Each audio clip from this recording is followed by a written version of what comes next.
You're listening to the Forging Bio podcast, a show that illuminates invention, not in some distant laboratory, but in the very fabric of our everyday lives. We're sitting down with innovators in biotechnology and biomanufacturing to talk about how microbes and molecules are making the future of industry. We'll hear incredible stories of inspiration, revolutionary ideas, and approaches to creating ingredients for food, beverage, nutrition, pharmaceuticals, beauty, agriculture, materials, and more, all shaping the future of health, wellness, and prosperity. Hello, welcome to the Forging Bio podcast. I'm your host for this first episode, Casey Lippmeier.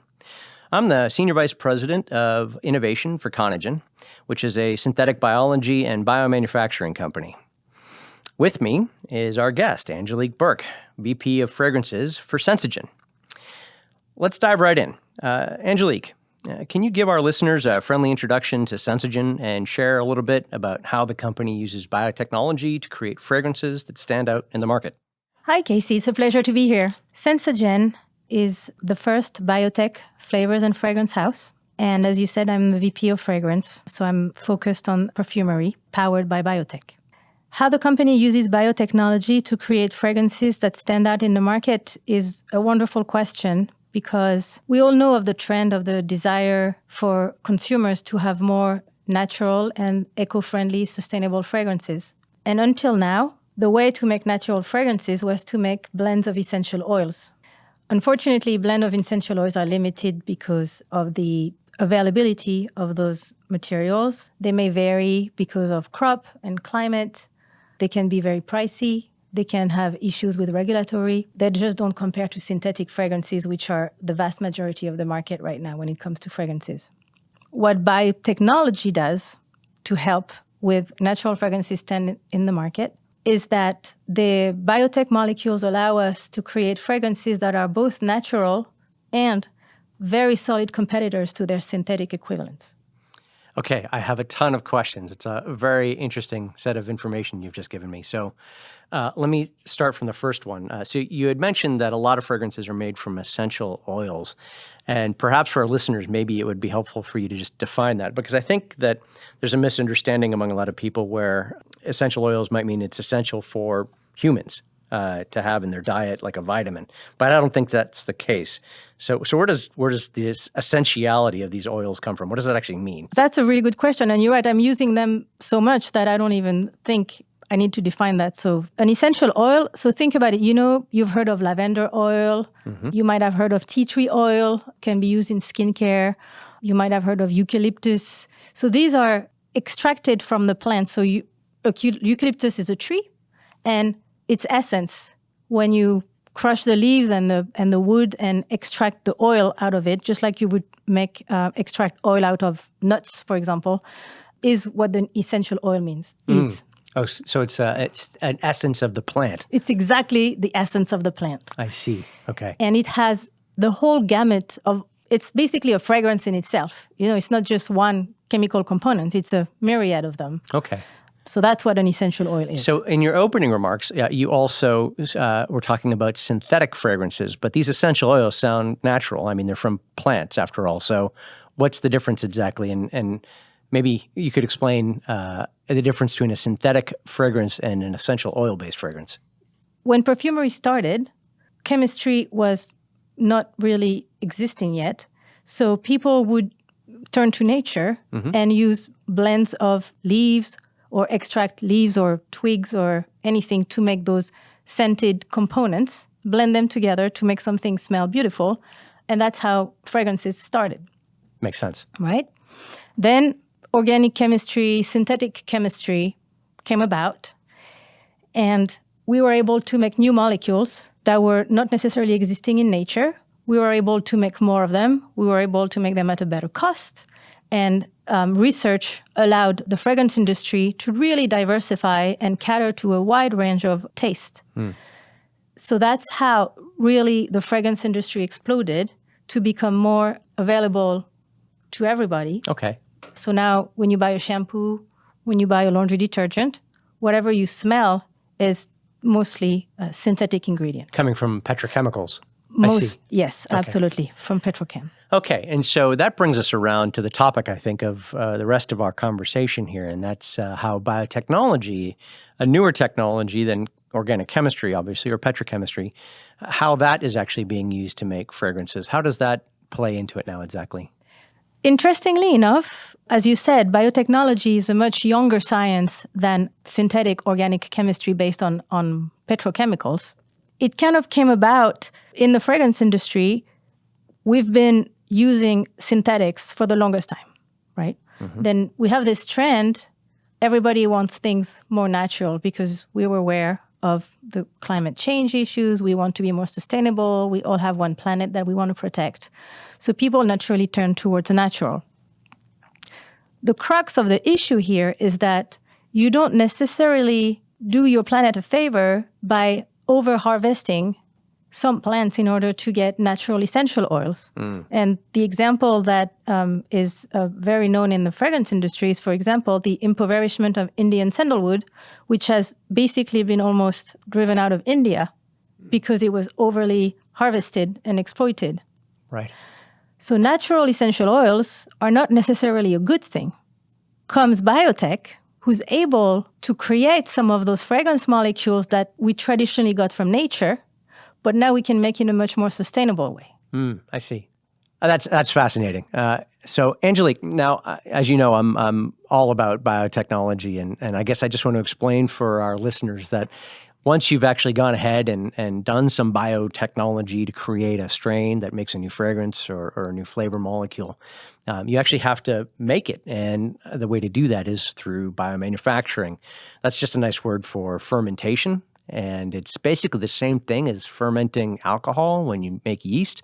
But of course, instead of making alcohol now, you're making a fragrance molecule or a flavor molecule or something like that. Anyway, it's a very exciting technology. And of course, I could go on about that for decades. But let's get back to consumers and what they're interested in, because that's what's most important. So consumer preferences are constantly changing. And I'm just I want to hear a little bit more of your thoughts about how the new biotechnological fragrances and flavors can stay ahead of the curve. I mean, where's the innovation going over the next 50 years in this space? Well, I think our tastes are constantly evolving, and they're based on our interests. And I do feel that people being aware of the need to be more respectful to nature is guiding them towards choices of the products that they're using in order to be more respectful in terms of maybe packaging, recycling the packaging, where the products are coming from. Are they made from from petrochemistry? Are we hurting nature? Are we creating more waste when we use those those products? So biotechnology gives us tools to make products that answer the market needs.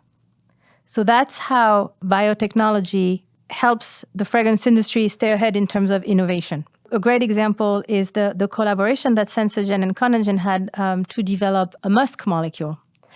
Musk is a family of odorants that smell wonderful, that everybody loves. It's hard to put them into words, but think about a fluffy cloud. Think about a cozy blanket, a baby skin nuzzling into a little soft baby hair. I like all of those things. All of those things are wonderful, aren't they? And that's what a musk is. Unfortunately, a natural musk, the natural musk have been taken in pretty cruel ways from animals. They've been banned and replaced by synthetic musks, which smelled wonderful, but had their own wealth of issues. We have issues with biodegradation, they bioaccumulate, they can... Maybe just define those terms for our listeners as well. So musks are traditionally very big molecules. They don't smell very strong, but they stay there. So that's why I was talking about this blanket. There's kind of more like bottom notes. So you smell them for a long time. They're responsible for, you put a fragrance and then the following morning, you still smell a little bit on your shirt. And that's those heavy base notes that haven't evaporated like a lemon smell would evaporate, right? I can picture that, right? Those big molecules, if they've been made by synthetic chemistry, there's a chance, and most of them are, not biodegradable. That means they don't break down. And because the market loves those notes. A lot of product contain very large amount of them. So after a while, because they don't degrade, they just accumulate in nature, which is not a really good thing. Yeah, right. So I don't mean to have gotten you off track, but you were just starting to describe a few of the ways that Conagen and Sensegen have collaborated on molecules. And you started with musk, but I think you were going to continue. And then I got excited about musks.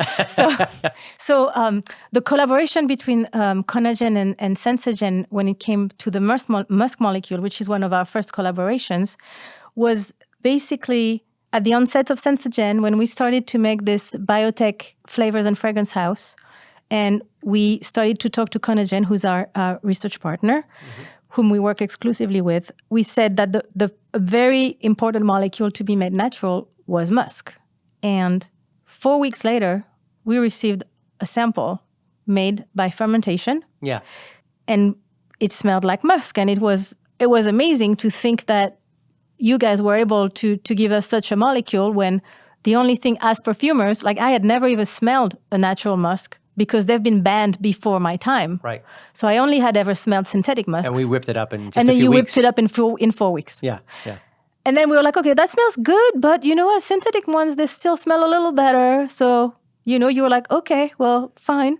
And then another 2 weeks, so overall a month and a half, we got another sample, which was phenomenal. Absolutely phenomenal.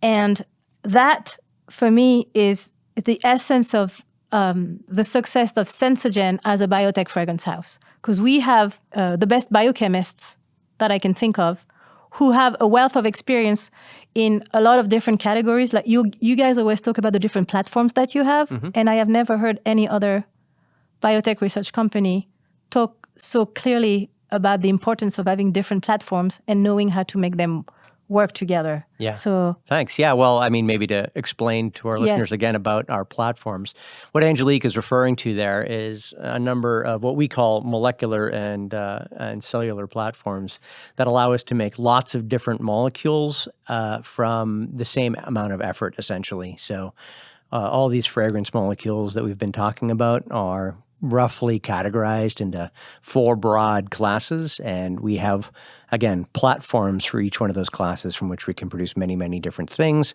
After having spent a lot of time building up these platforms, that time's behind us now. So looking towards the future, it should be easier and easier for us to make every new molecule that we do.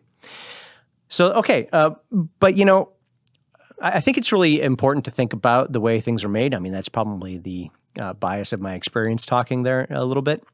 And I also do think that consumers are increasingly thinking more about how things are made. And that gets us to maybe we want to dig on the sustainability topic of these fragrances a little bit more. So earlier we were talking about essential oils and biotech fragrances and a little bit about land use. And I understand that with fermentation, of course, you still have to have inputs that I think are ultimately derived from agriculture. I know they're ultimately derived from agriculture.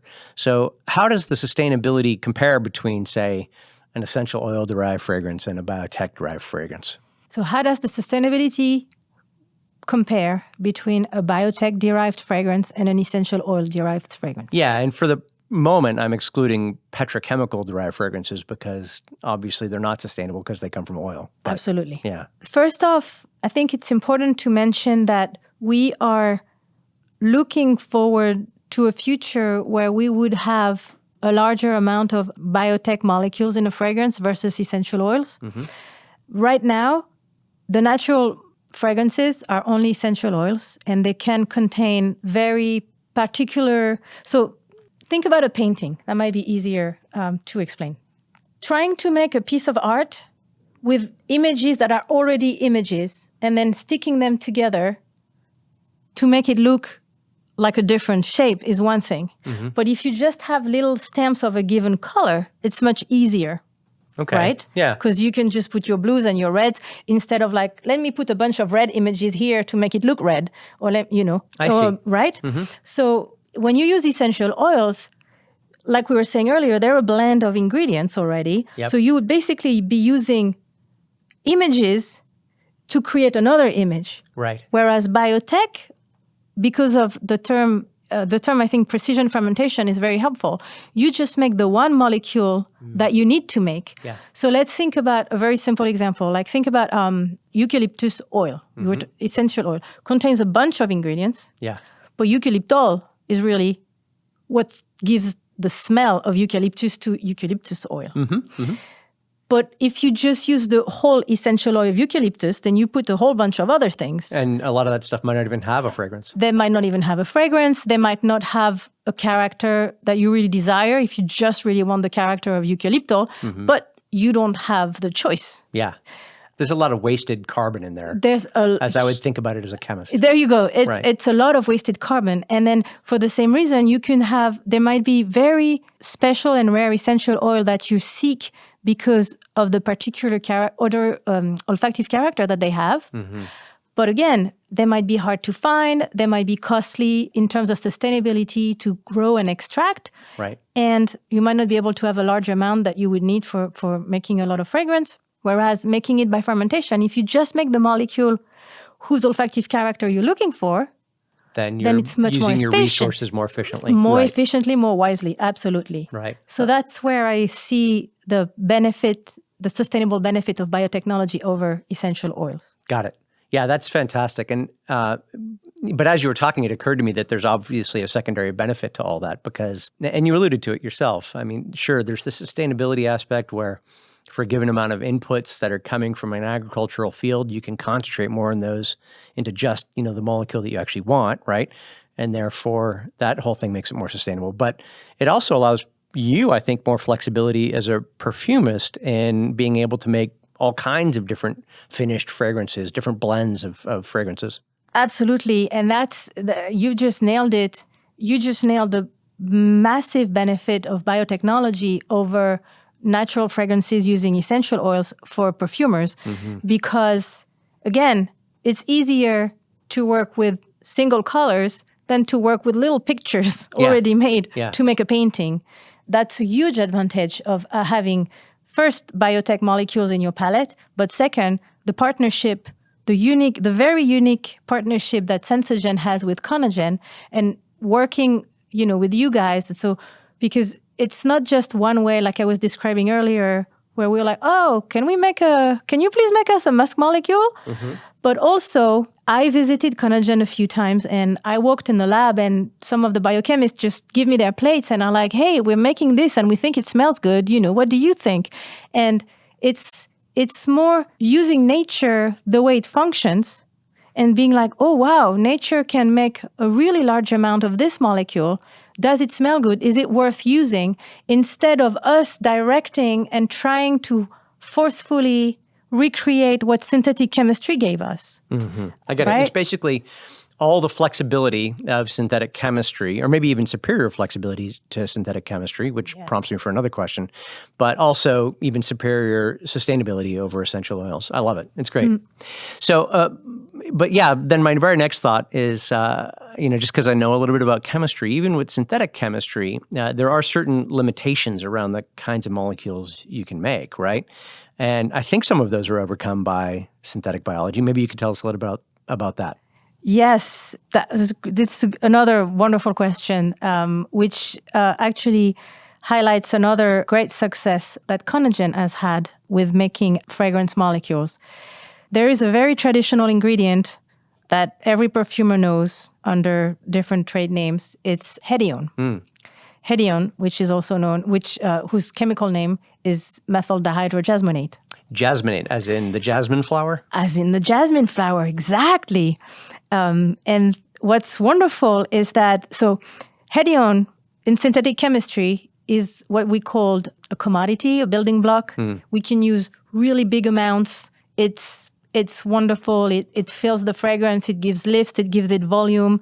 On its own, it smells pretty, but once you start to blend it with other ingredients, it's taking the whole fragrance to another level. Just think about it like the glue between beautiful pearls or something. It just fills everywhere and it lifts everything, makes everything look pretty. I love your visual descriptions of fragrance. I mean, synesthesia, I think that's a word, right? Oh, yes, it is. Yes, thank you. So that's hedione for you, right? It's the glue that puts everything together. Now, I've heard of companies trying to make natural hedione by biochemistry. And my understanding is that it's really complicated because I think nature does make a little bit of this, but I don't know how well it does it, how common it is. However, before you hydrogenize the methyl jasmonate. Dehydrogenize? Yes. Methyl dihydro. Yeah. Before you put before you hydrogenate the double bond. I only repeated the word because, again, I think our listeners might need a definition of what you're talking about. Okay. So basically, methyl jasmonate and methyl dihydrojasmonate are related. Okay. They're like brother and sisters. Okay. Not exactly the same, but they're kind of same family. Okay. And nature does make methyl jasmonate. Okay. Nature has a harder time, I would think, making the methyl dihydro. I'm pretty sure you're right. Is that correct? Mm-hmm. Okay. Yep. And so synthetically, a lot of fragrances that we know right now contain methyl dihydrojasmonate, hedione. Okay. But nature, if you want to make a natural fragrance, you would be very lucky if you could put your hands on some methyl jasmonate. Right. So if you're a Sensegen perfumer, then you're a lucky perfumer. You're swimming in this stuff. You're swimming in this stuff. So that's my answer to your question. Of course. Yeah. Well, thanks for that. And just for our audience, I'd like to say that it's also one of the most incredible fragrances I've ever smelled. It smells just actually even better than the jasmine flower because we can make it more potent in many ways. So it's a very wild fragrance. So in general, though, just tell me a little bit more about your profession in perfumery in a general sense. I know we're trying to stay focused on how it connects to biotechnology and fermentation, but it's not a field that I have had a lot of familiarity with until I met you. Wow. Okay. So perfumery. Well, perfumery, it's interesting. It's both technical and creative because I think you need to constantly think out of the box and you need to put yourself in the shoes of the person you're creating the fragrance for. So perfumery, I think, is a really fun job because it allows us to touch the lives of a myriad of people. Because in your life, anything in your house that smells pretty, that has a fragrance, whether it's your cologne, but also your dish detergent, your laundry detergent. My candles. Your candles, your hand soap, your lotion or your wife's body lotion or all of those products, they contain fragrance that are created by perfumers from fragrance houses. Sure. So they're everywhere. Bottom line, they're everywhere. It's amazing to be able to make a product, a fragrance, that is going to make a product more appealing to use, that's going to help convey the usage. Because think about it. It's an aesthetic art. It's very aesthetic. You have to, like, when you make laundry, if you are opening your laundry detergent and it smelled like your woodsy candle, I would bet that you were not so sure it was going to clean your clothes. Perhaps, but then again, I've always aspired to be a lumberjack. Well, then maybe that's an idea. Maybe we need to maybe we need to come with a creative. It might be a small segment, but sure. Yeah. It might be a little niche. It might be a little niche, but that's true. But so that's the idea. It's like making a fragrance that supports the use of the product, that makes it pleasant to use, that sometimes has to cover the base odor, because if you've ever smelled a laundry detergent that did not contain any fragrance, for the same reason that you wouldn't use your lumberjack fragrance, you probably wouldn't use an unfragranced base. Yeah, I might use a pine. I associate the fragrance of pine with floor cleaner, right? Well, that's because your mom probably used pine sol. Right, but I wouldn't want people to associate that smell with my clothes. Exactly. Right. Exactly. So it's funny because it is creative. So it's definitely an art form, but it's also very technical because you have to make sure that your fragrance is stable, that your fragrance performs. Right. And depending on the application, you're going to have different parameters. Because, for example, if it's a fragrance that you put in a laundry detergent, you want it to smell good when you wear your clothes.